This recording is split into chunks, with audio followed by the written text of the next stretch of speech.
Okay, welcome everybody. So starting out, I did a lot of research because it kind of intrigued me, all the different stories and things that I'd heard about a little girl with a Coca-Cola truck or somebody bringing drinks backed into the swing and killed her. I've heard that she's 3 years old. I've heard that it happened around 1966. Heard that it happened shortly after the park opened, which was around 1927, 1926 era. So from what I found, I did find the little boy who drowned. I do have his name. Did find a lot of information around that. But originally, this place was a really big resort. They had swimming pool. They had a racetrack, miniature, or they had golf, like a 9-course golf course, and they had basically a hotel with a bathhouse and a lot of different things. As time went on, they did dances, and it was a really popular place that was opened in 1927, and it ran and was really successful for a long period of time. They ended up shutting down the resort, and there's a lot of speculation, people going around saying it's because of the little girl and the boy drowning and that. But from what I've seen, it actually was shut down by the health department, and they announced that basically the order called for a cleanup of the swimming pool, installation of filters, and general cleaning of debris from the area. Among other requirements, the pool is owned by Conley Synodow of Princeton. The health department also announced that a no building restriction now infected Blue Well area was of excessive individual sewage system will be lifted immediately, and basically they would be required to have flushing toilets and other things. I don't know if they did or didn't, but that appears to be what shut down the Lake Shawnee Resort. Moving forward, there was a fire after it had been shut down. The fire destroyed the former bathhouse at Lake Shawnee in a blaze of undetermined origin, which apparently began late Saturday night. The Matoka fire chief, Charles Blankenship, said he received a call from the property owner, C.T. Conley Snyder, about 1:30 a.m. Sunday, and responded with 13 men and 4 trucks. He said the building had already burned to the ground when his men arrived. He said Snyder told him he had heard the fire had been burning since about 11:30 p.m. Saturday. Blankenship said East River volunteer firemen had responded to an earlier call and were at the scene when his men arrived. Blankenship said the former bathhouse had been used for storage since the closing of the lake and that hay was stored there at the time of the fire. He said no other part of the lake complex was damaged. So that's a little interesting. To me anyway, that seems interesting that they got shut down, then he's storing hay in there and it burns. And from what other sources have said, it was burnt completely to the ground by the time the firefighters arrived, which doesn't surprise me if it had been burning since 11:30 p.m. Saturday and they didn't get the call until 1:30 a.m. Sunday. Now, it ends up changing hands to a former employee who purchased the property and plans to reopen the park.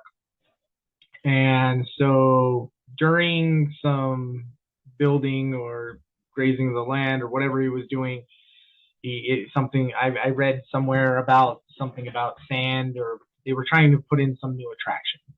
He ends up finding some arrowheads and some ancient Indian artifacts, and he calls in some universities, which they begin to dig.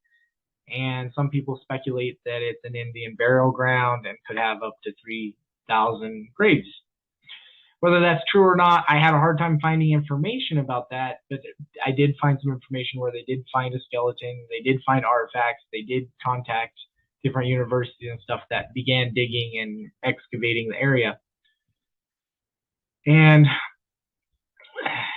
eventually, from news sources, I was able to find that basically the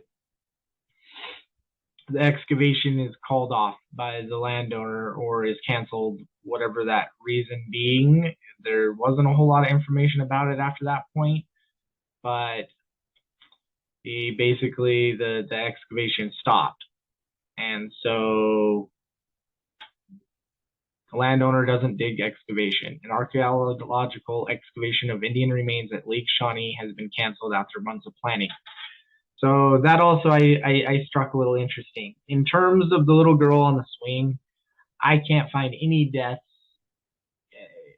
of a little girl, no less, on the swings, and if I can find news sources of a boy drowning and his name and when it occurred and everything, you would think that you'd be able to find some kind of information about this incident that supposedly from different sources have said that it was Coca-Cola.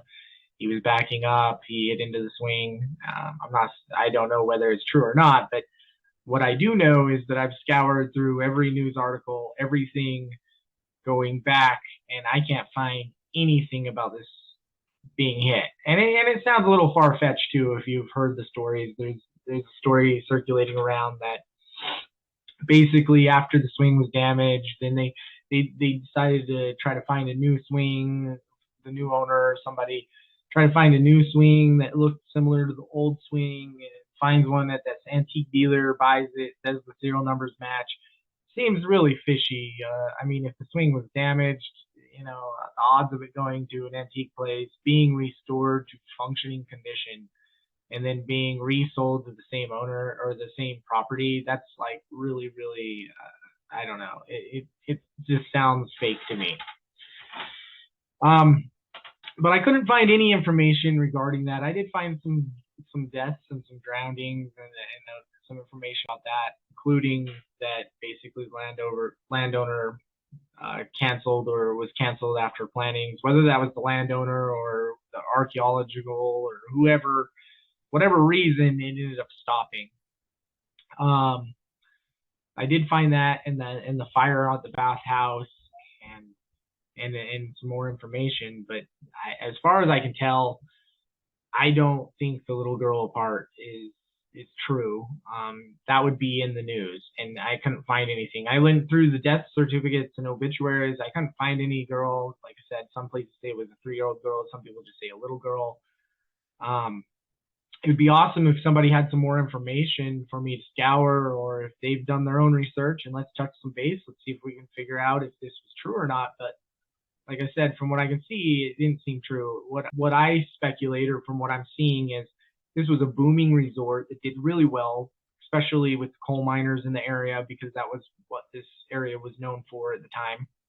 So there was a lot of coal mining families coming to this resort, swimming and spending the time there and staying in the resort. And as coal mining became less booming in the coming years, they ran into financial trouble and the park needed a lot of maintenance. Wikipedia has a lot of information about some kind of audit or something that was done on the property, and somebody went through and they were talking about all the damaged buildings and the poor conditions and this and that. Of course, this was after the park had already been shut down, but considering that everything was in such terrible condition, that's a lot of money to repair and replace and upgrade. And if traffic was dropping, you got to remember, I scoured through all these news articles. They were advertising pretty much weekly, at least once a month, for this resort. I mean, it was picnics, company parties, the scouts and get-togethers, and so it was a big thing. I think that they slowly it slowed down, probably because of the poor operation of these buildings and different things. Ran into financial trouble. Then the bathhouse burns down, which causes more trouble. But it seems as if this area just became, it's in the middle of nowhere. There's not really a lot of traffic through here anymore, or wasn't with the coal miner thing going on.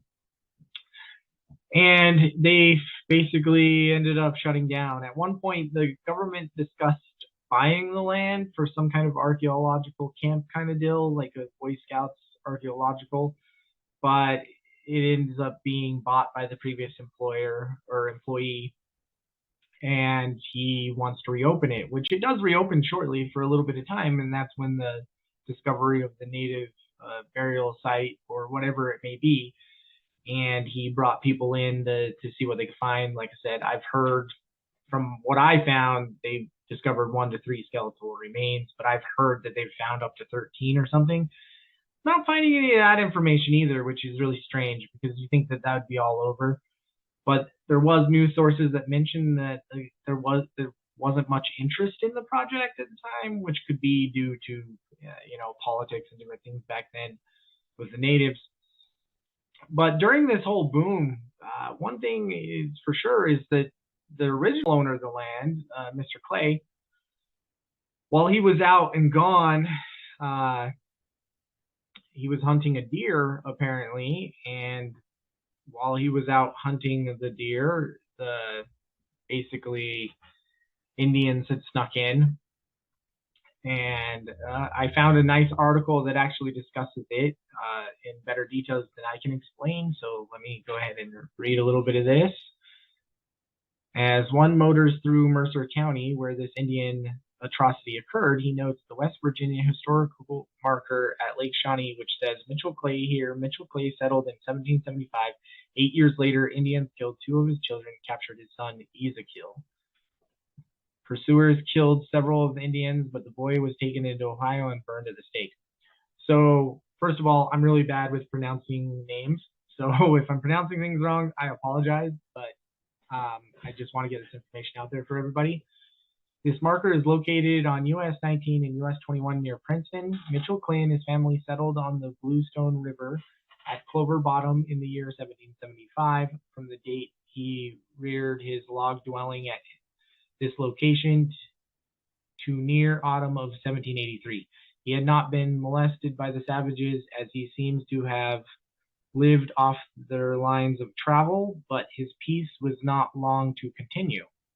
In the month of August 1783, after Clay had harvested his crop of small grain, he desired to get the benefit of the pasture for his cattle off the ground on which the grain crop had grown.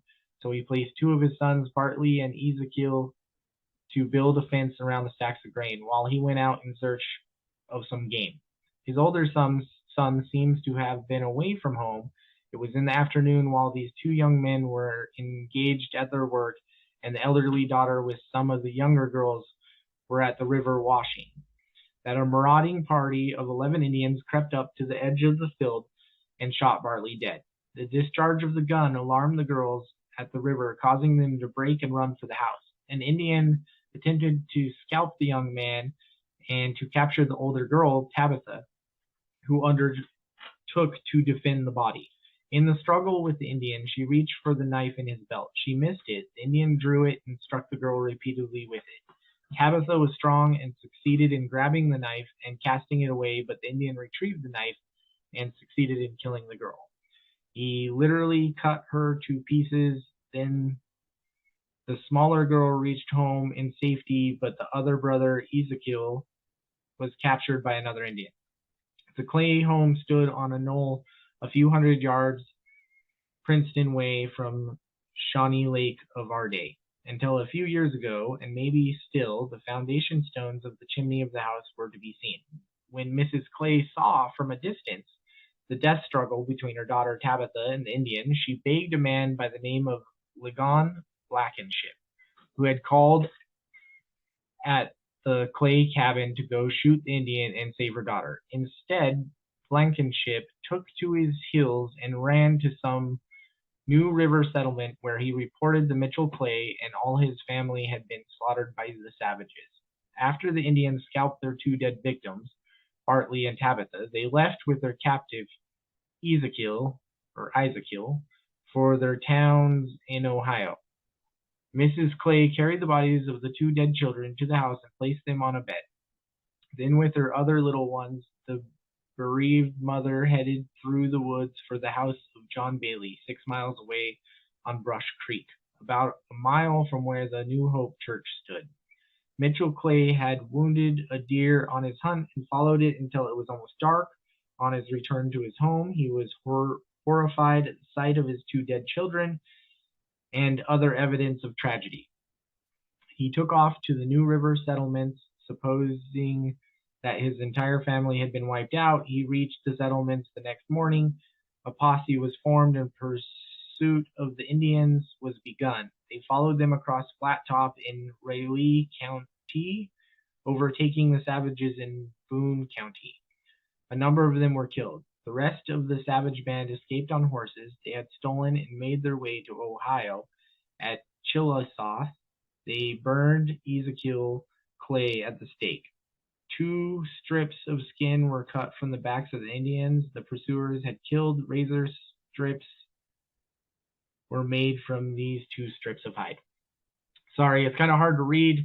It's the print quality isn't real great when they're scanned in like that.